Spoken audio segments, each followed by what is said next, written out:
नाजरीन, धुंध के मंजर ने सब कुछ धुंधला दिया है। हादसा पेश आए चिन्योट में रजुआ रोड पर धुंध के बायस कार नहर में जा गिरी।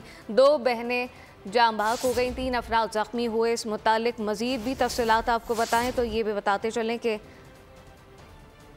चिन्योट से मुतालिक मजीद क्या तफसीलात हैं। मुदस्सिर काज़मी हमारे साथ मौजूद हैं। मुदस्सिर, बताइएगा।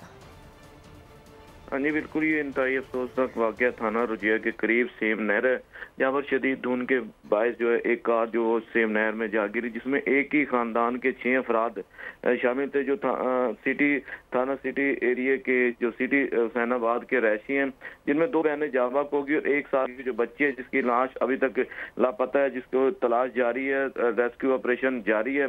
इस हवाले से पुलिस की टीम भी वहाँ पर मौजूद है। उसके साथ साथ रेस्क्यू की जो मैडम डिस्ट्रिक्ट इंचार्ज मैडम तायरा है, वो भी रेस्क्यू ऑपरेशन का सच जो मौके पर मौजूद है। Deputy commissioner Chiniot Safiullah Gondal, assistant commissioner जो है वो भी मौके पर पहुंच चुके हैं और अभी तक ऑपरेशन जो है सच जारी है। अभी तक ताहाल 1 साल बच्ची जो है वो नहीं मिली है जी।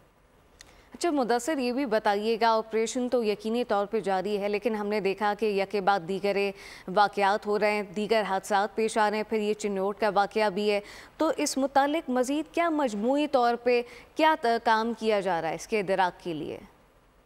जी, यहाँ पर ये बताता चलूँ कि ये जो चिन्योट का जो रोड है, ये चिन्योट रुजिया से फैसलाबाद रोड, ये लिंक रोड है, कारपेट रोड है। यहाँ पर जो ये कारपेट रोड बनाया गया, यहाँ पर इनकी गफलत के बायस जो नहर है उसके गिर्द जो कि एक डिवाइडर लगाए जाते हैं, जो सेफ्टी दीवारें लगाई जाती, वो दीवारें ना होने की वजह से हादसा रोनमा हुआ। धुंध तो बेशक धुंध बड़ी शदीद थी, लेकिन जो डिवाइडर अगर होते हैं तो उससे रुक भी जाता। लेकिन ये वायद एक कारपेट रोड बनाया गया, जहाँ पर जो पुल बनाया गया उसकी साइडों पर डिवाइडर या सेफ्टी कोई दीवार नहीं बनाई गई, हिफाजती इक़दाम नहीं किए गए। मुदस्सिर काज़मी अपडेट कर रहे थे, आपका शुक्रिया।